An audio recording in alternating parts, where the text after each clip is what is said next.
Chapitre 5. La question.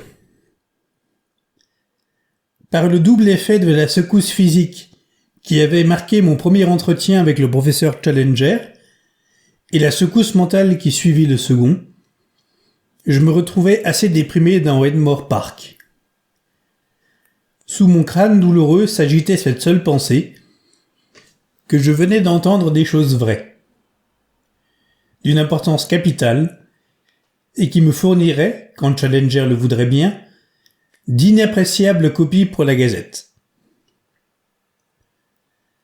Un taxicab stationnait au bord de la chaussée. Je m'y précipitai et me fis conduire tout droit au bureau. McArdle était, comme toujours, à son poste. « Eh bien, fit-il avec curiosité, quoi de neuf ? M'est avis qu'on revient de la bataille, jeune homme. Ne me dites pas qu'il a pris l'offensive. » Nous avons eu d'abord une petite difficulté. Naturellement. Et ensuite ? Ensuite, il est devenu plus raisonnable. Nous avons causé. Mais je n'ai rien tiré de lui. Rien à publier. Hé hé, je vois d'ici un œil poché qui porte sa signature. Et cela mérite publication. Nous ne pouvons subir plus longtemps ce régime, Malone. Coup pour coup. Je vous promets pour demain, à cet homme, un article qui lui chatouillera l'épiderme. Aidez-moi. Il s'agit de le marquer à tout jamais. Le professeur Munchausen. Que vous semble d'une pareille manchette ? Ou la résurrection de Sir John Mandeville ? Ou le nouveau Cagliostro ? Nous n'avons que le choix parmi les imposteurs célèbres. Car je montrerai ce qu'il est, un imposteur. N'attendez pas que je m'y prête. Pourquoi ? Parce que Challenger n'est nullement un imposteur. Quoi ? Rugit McArdle. Vous n'allez pas dire que vous croyez à ces histoires de mammouths, de mastodontes et de serpents de mer ? J'ignore tout cela. Je doute qu'il raconte des balivernes, mais je crois qu'il a trouvé du nouveau. En ce cas, au nom du ciel, prenez une plume. J'en meurs d'envie, mais tout ce que je sais, il me l'a dit sous le sceau du secret. J'ai promis de n'en rien écrire. Je résumai en quelques phrases le récit du professeur. Et voilà, dis-je en manière de conclusion. McArdle m'observait d'un air incrédule. « Du moins, répondit-il, la réunion scientifique de ce soir n'a aucun caractère secret. Je ne suppose pas que les journaux en rendent compte, car la presse s'est déjà occupée de Waldron une douzaine de fois, et personne ne sait que Challenger doit prendre la parole. Avec de la chance, nous pouvons faire un coup. Soyez là. Donnez-nous un compte-rendu très détaillé de la séance. Je vous garderai la place jusqu'à minuit. » Après une journée des plus occupées, je dînai de bonne heure au Savage Club, avec Tarpenry, à qui je fis part de mon aventure. Je le voyais, en m'écoutant, sourire de tout son maigre visage, et il pouffa quand je lui déclarai que le professeur m'avait convaincu. « Mon cher confrère, ce n'est pas ainsi que les choses se passent dans la vie réelle. Les gens ne font pas d'immenses découvertes dont ils perdent ensuite les preuves. Laissons cela aux romanciers. Challenger en remontrerait comme malice à toute la cage des singes aux zoo. Mais ces fables sont trop absurdes. Pourtant, l'artiste américain n'a jamais existé. J'ai vu son album de croquis, l'album de Challenger. C'est donc Challenger, d'après vous, qui dessina l'animal ? Mais bien entendu, qui d'autre ? Et les photographies ? Il n'y a rien dans les photographies. De votre aveu même, vous n'avez vu qu'un oiseau. Un ptérodactyle. À ce qu'il prétend. Il vous a mis en tête le ptérodactyle. Eh bien, et les deux os ? L'un provient d'un haricot de mouton. Et quant à l'autre, on l'a simplement truqué pour les besoins de la cause. Avec un peu d'adresse et d'expérience, vous truquez un os tout aussi bien qu'une photographie. Je commençais à me sentir mal à l'aise. Après tout, j'avais acquisé un peu vite aux affirmations de Challenger. Brusquement, il me vint une idée. « M'accompagnerez-vous à la réunion ?» demandai-je. Tarp Henry sembla réfléchir. L'aimable Challenger ne jouit pas précisément de la sympathie générale. Autant dire qu'il est un des hommes les plus haïs de Londres. Des tas de gens ont un compte à régler avec lui. Cela peut chauffer si des étudiants en médecine s'en mêlent. Je ne tiens pas à entrer dans la fosse aux ours. En bonne justice, vous devriez au moins aller l'entendre. C'est vrai. Il y a là une question de loyauté. Comptez sur moi pour ce soir. Nous trouvâmes, en arrivant, une affluence que nous ne prévoyions guère. Tandis que se succédaient des coupées électriques, déversant un flot régulier de professeurs à barbe blanche, sous la voûte de l'entrée s'engouffrait une humble et noire marée de piétons. Cette réunion scientifique sentait par avance la réunion politique. À peine installés dans la salle, nous constatâmes que l'amphithéâtre et le fond grouillaient de jeunesse. Des rangées entières de figures, derrière moi, multipliaient le type familier de l'étudiant en médecine. Pas un grand hôpital qui n'eût, évidemment, fourni son contingent. Et tout ce public était pour l'instant en humeur de gaieté, mais sans bienveillance. Il entonnait à cœur joie des refrains populaires. Singulier prélude à une douce causerie. Et, avec un entrain qui nous promettait une joyeuse soirée, il lançait déjà vers l'estrade des apostrophes dont ceux-là qu'elle désignait ne laissaient pas de montrer quelque gêne. Ainsi, lorsqu'apparut le vieux docteur Meldrum, coiffé du légendaire claque de sa chevelure débordant mèche, il y eut une clameur si unanime pour savoir d'où sortait ce galurin qu'il s'empressa de l'ôter et de le dissimuler sous sa chaise. Quand le professeur Watley, tout perclus de gouttes, se traîna jusqu'à son siège, tel fut l'empressement à s'informer de son orteil malade que le digne homme en resta confondu. Cependant, la démonstration la plus éclatante se produisit quand mon nouvel ami, le professeur Challenger, descendit prendre sa place sur le devant de l'estrade. Un hurlement de bienvenue salua au tournant du coin sa barbe noire. Et je pensais que Tarp Henry avait eu raison dans ses conjectures, que cette foule ne venait pas seulement à cause de la conférence, mais parce que le bruit avait dû se répandre au dehors, que le fameux professeur y assisterait. Quelques rires au public élégant au premier rang des sièges parurent indiquer que la démonstration des étudiants ne lui était pas antipathique. Elle avait eu la soudaineté d'une explosion, et rien n'en donnait l'idée que le rugissement d'une cage de fauves, quand se fait entendre le pas du gardien apportant la nourriture. Néanmoins, si provocante fut-elle, j'y crus sentir au fond plus d'amusement, plus d'intérêt, que d'hostilité réelle et de dérision. Challenger sourit avec une lassitude placide, comme aux abois d'une portée de roquet. Il s'assit posément, souffla, passa ses doigts dans sa barbe, et promena sous la salle bondée le dédain de ses paupières basses. Le vacarme déchaîné par son arrivée n'avait pas encore pris fin, quand le professeur Ronald Murray, qui présidait la réunion, et M. Waldron, le conférencier, s'avancèrent. La séance commença. Que le professeur Murray veuille bien m'excuser si je lui reproche, comme d'ailleurs à presque tous ses compatriotes, de ne savoir pas articuler distinctement une syllabe. Pourquoi des gens ayant des choses à dire qui valent la peine d'être dites ne font-ils pas le léger effort d'apprendre à les dire ? Cela me paraît tout aussi déraisonnable que de vouloir transvaser une essence précieuse au moyen d'un tube bouché, quand rien ne serait plus facile que de déboucher le tube. Le professeur Murray exprima quelques pensées profondes à sa cravate blanche et à la carafe posée devant lui, cligna finement de l'œil à l'intention du flambeau d'argent qui brûlait sur sa droite, puis enfin s'assit, et M. Waldron se leva au milieu des applaudissements. C'était un homme d'aspect sévère, maigre, avec une voix rauque et des manières agressives.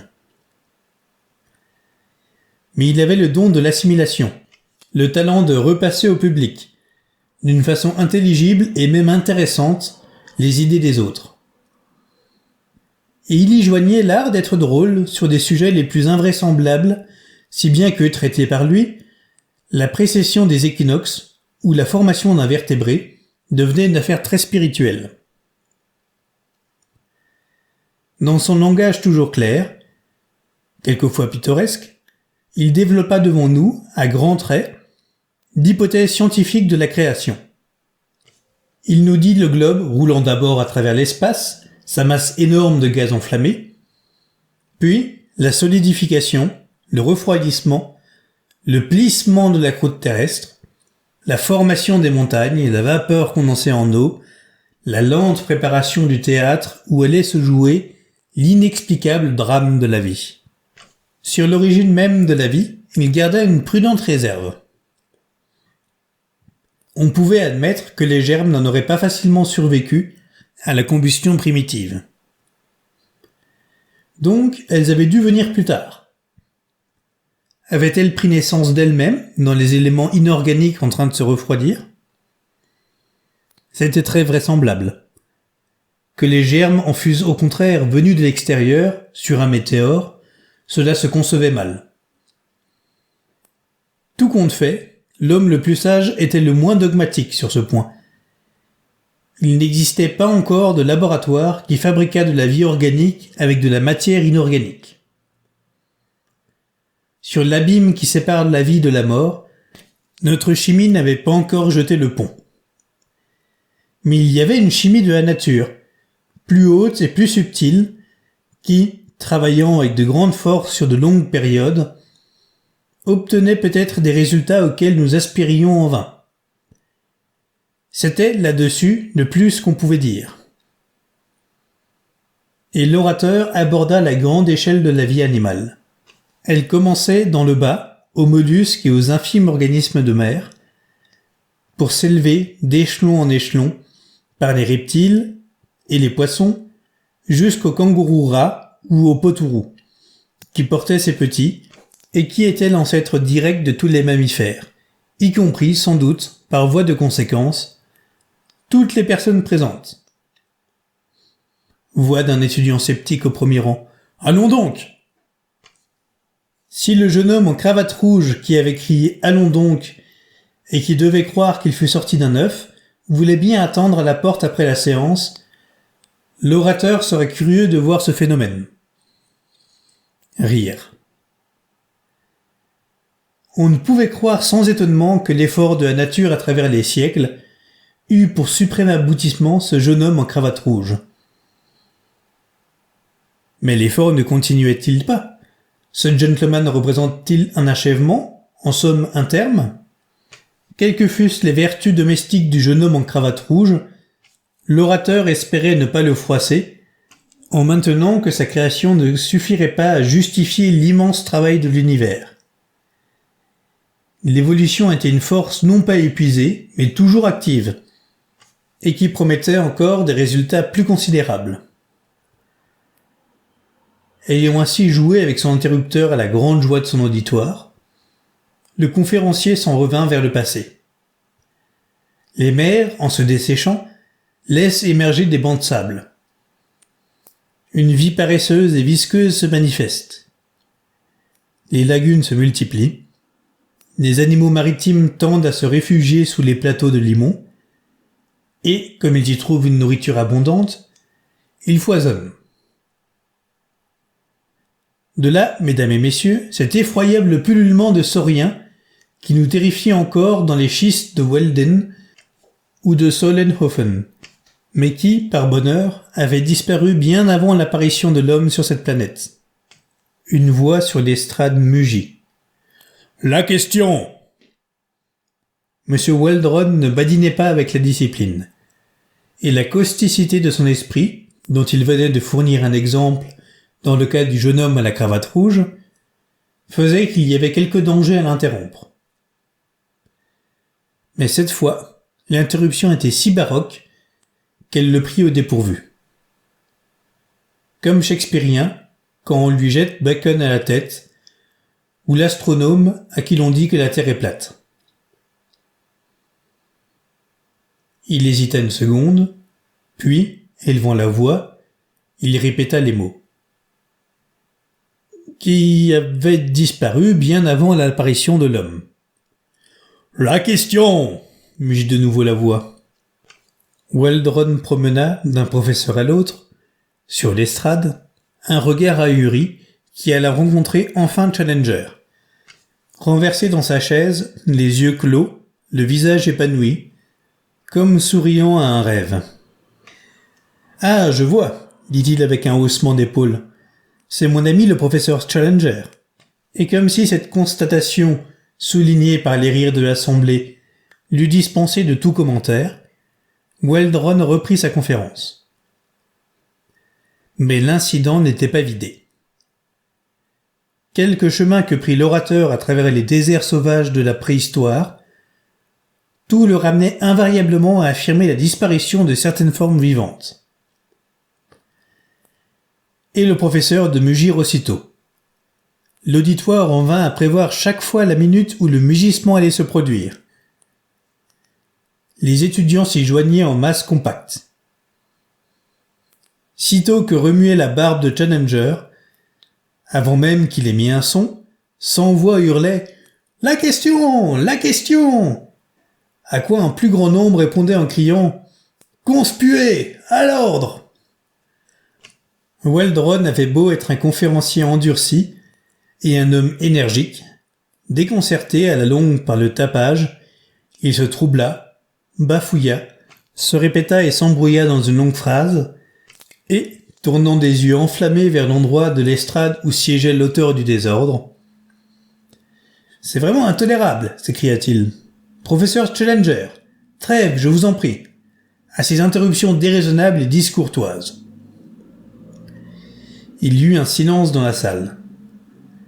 Les étudiants se tendaient, ravis de cette dispute sur l'Olympe. Lentement, lourdement, Challenger se souleva. « Je vous en prie à mon tour, monsieur Waldron, dit-il. Trêve à ces assertions que contredisent les données de la science. » Ces mots déchaînèrent une tempête. « Conspuez, conspuez, qu'il parle, à la porte, la tribune, la question, laissez faire. » Les brocards se mêlaient aux imprécations. Le président, debout, très excité, frappait dans ses mains, bêlait. « Le professeur Challenger, plus tard, vue personnelle. » Cela seul émergea comme des pics émergent d'un nuage. L'interrupteur s'inclina, sourit, peigna sa barbe, il se renfonça dans sa chaise. Waldron, très rouge, très belliqueux, poursuivit son discours. De temps à autre, il jetait un regard empoisonné à son adversaire. Challenger semblait profondément assoupi. Le même sourire béat lui élargissait la figure. Enfin, la conférence s'acheva. Un peu écourtée, je suppose, car la péroraison m'en parut hâtive et sans lien réel avec le reste. Le fil du discours était rompu. On sentait dans l'auditoire une fièvre d'attente. Waldron s'assit. Des lèvres présidentielles sortit un gazouillis informe. Puis, Challenger, se levant, gagna le bord de l'estrade. Et je notais, pour mon journal, le texte même de son discours. « Mesdames et messieurs, » bruit au fond de la salle. « Mesdames, messieurs, chers enfants, car je vous demande pardon d'avoir oublié une partie considérable de mon auditoire. » Tumulte. Le professeur, debout, une main levée, balançant la tête, semble donner au public la bénédiction pontificale. « Je suis chargé de vous proposer un ordre du jour remerciant M. Waldron pour la conférence très pittoresque et très fantaisiste que nous venons d'entendre. Certaines des idées émises par l'orateur ne s'accordent pas avec les miennes, et j'ai cru devoir les signaler quand elles venaient à se produire. Mais M. Weldon n'a pas moins rempli son programme, en vous contant, d'une façon simple et intéressante, l'histoire telle qu'il la conçoit de notre planète. Les conférences populaires n'exigent de ceux qui les suivent aucun effort. Mais M. Waldron ne m'en voudra pas, le professeur cligne de l'œil vers le conférencier, si j'ajoute que, pour se mettre à la portée d'un public ignorant, applaudissements ironiques, elle se condamne à rester superficielle et à créer des idées fausses.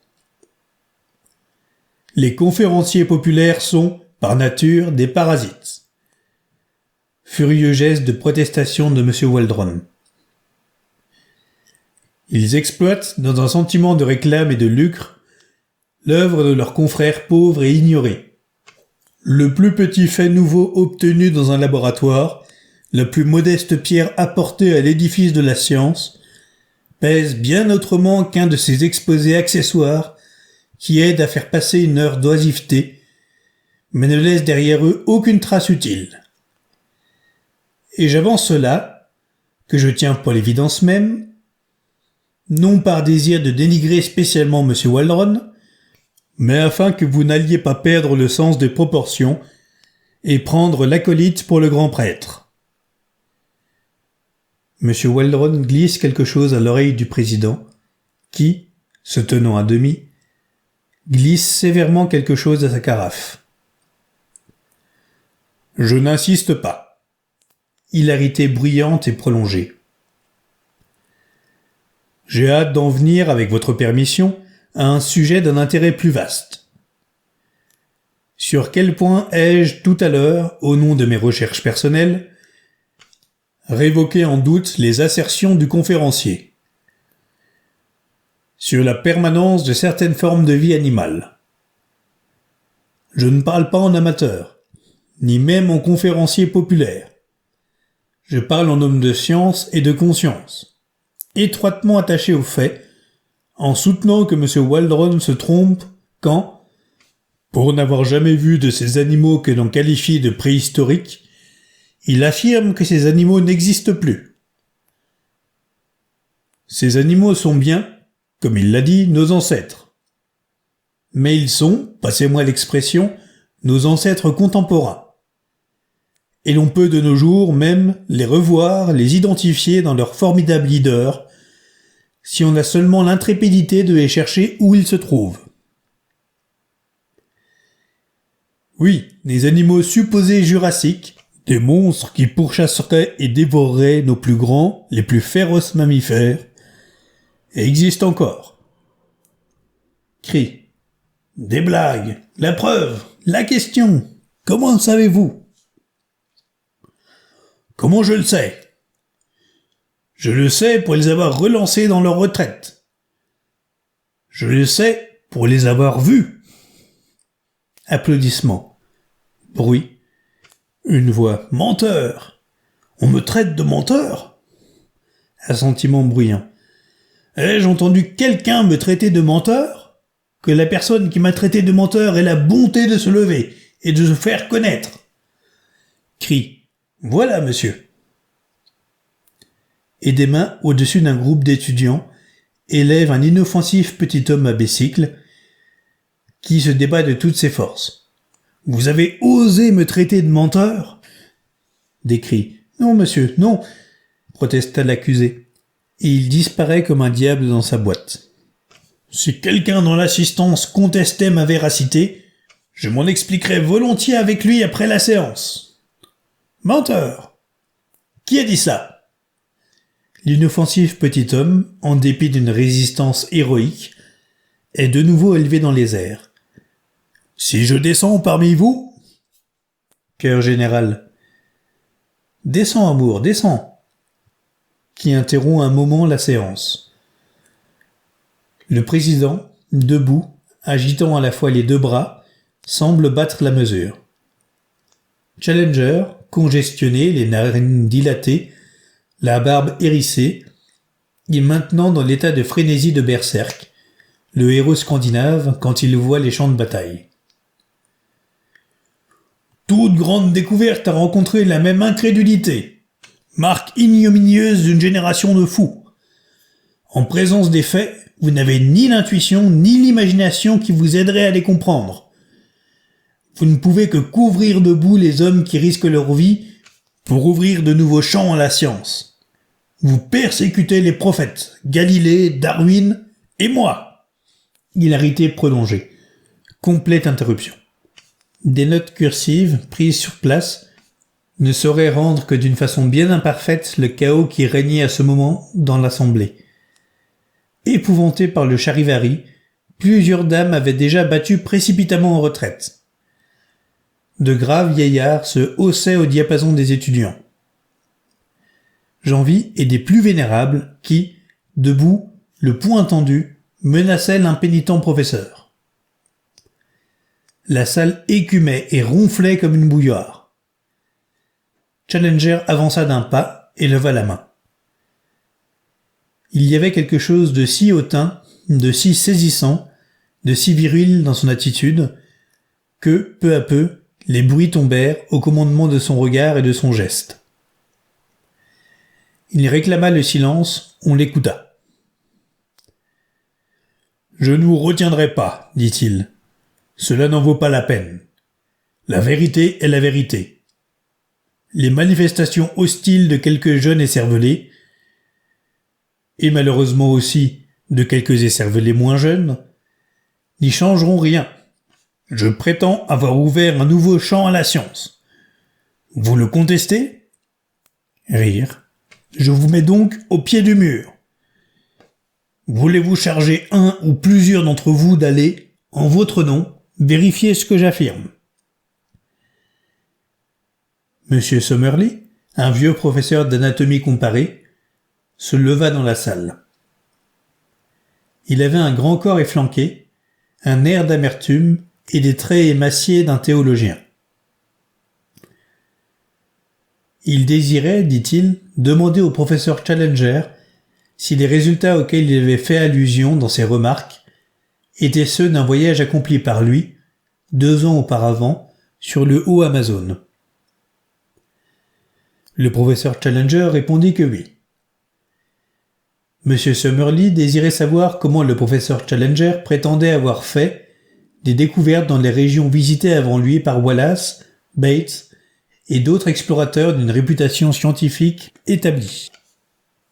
Le professeur Challenger répondit que monsieur Summerlee semblait confondre l'Amazone avec la Tamise.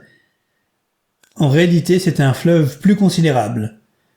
Peut-être monsieur Summerlee apprendrait-il avec intérêt qu'entre l'Amazone et l'Orénoque, fleuve communicant, s'étendait un espace de 50 miles et que, dans un aussi vaste espace, une personne pouvait avoir découvert ce qui avait échappé à un autre. Monsieur Summerlee rétorqua, avec un sourire acide, qu'il savait la différence entre la Tamise et l'Amazone, laquelle différence tenait à ce que, si l'on avait les moyens de contrôler toute assertion relative au premier de ces 2 fleuves, il n'en était pas de même quant au second.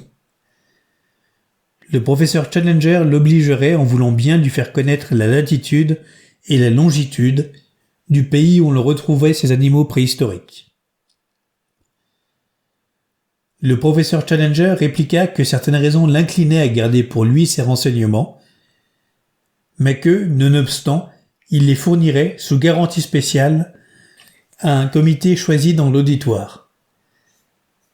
Monsieur Summerlee accepterait-il d'entrer dans ce comité et de vérifier en personne les déclarations soumises à l'enquête ? Monsieur Summerlee ? J'accepte. Exclamation. Le professeur Challenger, je m'engage donc à remettre entre vos mains tous les documents de nature à guider vos recherches. Néanmoins, puisque M. Summerlee doit les vérifier mes déclarations, on trouvera juste que je lui adjoigne quelques personnes pour vérifier les siennes. Je ne vous dissimulerai pas que l'entreprise offre des difficultés et des dangers. Monsieur Summerlee aurait besoin d'un collègue plus jeune. Y a-t-il des volontaires? C'est ainsi que surviennent les grandes crises de l'existence. Certes, je ne pouvais pas prévoir qu'en entrant dans la salle, j'allais au-devant d'une aventure que mes rêves n'auraient jamais égalée en extravagance. Mais ce qui se présentait là, n'était-ce pas l'occasion même dont parlait Gladys? Gladys m'eût conseillé de partir. Je me dressai. Je parlais sans avoir préparé mes paroles. Tarp Henry, assis à mon côté, me tirait par la manche et je l'entendais murmurer « Asseyez-vous donc, Malone, ne faites pas l'imbécile devant tout le monde. » En même temps, je me rendais compte qu'un homme grand, mince, aux cheveux carottes, était debout lui aussi, à quelques rangs de moi, et me regardait avec colère. Mais je ne cédais pas. Tous mes discours, obstinément, revenaient à la même conclusion. « Je partirai, monsieur le président. »« Le nom !» cria l'auditoire. « Je me nomme Edward Dunn Malone. Je suis reporter à la Daily Gazette. Voulez-vous d'un témoin sans parti pris ? Me voilà. »« Et vous, monsieur ? » demanda le président à mon rival. « Comment vous appelez-vous ? » ?»« Lord John Roxton. » J'ai déjà remonté l'Amazone. La connaissance que j'ai de tout le bassin du fleuve me qualifie spécialement pour cette enquête. Il est vrai, dit le président, que Lord John Roxton possède, comme chasseur et comme voyageur, une réputation mondiale. Mais d'autre part, il conviendrait d'associer à une pareille expédition un membre de la presse. En ce cas, dit le professeur Challenger, je propose que l'Assemblée désigne l'un et l'autre de ces messieurs pour accompagner le professeur Summerlee dans son voyage, à l'effet de contrôler la véracité de mes déclarations. Ainsi se fixa notre destinée, au milieu des cris et des rires.